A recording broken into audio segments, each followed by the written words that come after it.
Ang tindi ng amat si Bob Ong, mas magaling daw si Manny Pacquiao kay Attorney Rodante Marcolita.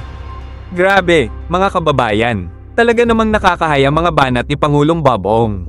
Ayon sa kanya, mas magaling daw si Manny Pacquiao kaysa kay Rodante Marcolita, hindi sa boxing ha, kundi sa batas. Aba, oo nga naman. Kasi sino ba naman si Marcolita?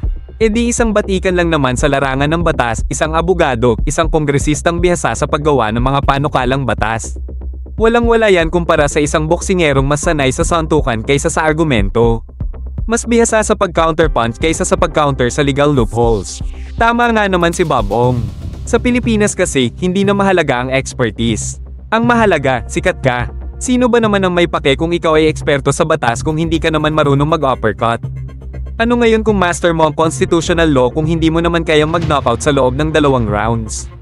E di wow! Sa totoo lang, dapat na talagang baguhin ang recruitment process sa gobyerno. Wala nang bar exam. Wala nang legislative experience, magsuntukan na lang sa ring ang mga gustong maging mambabatas. Kung sino ang tumagal ng 12 rounds, siya ang panalo.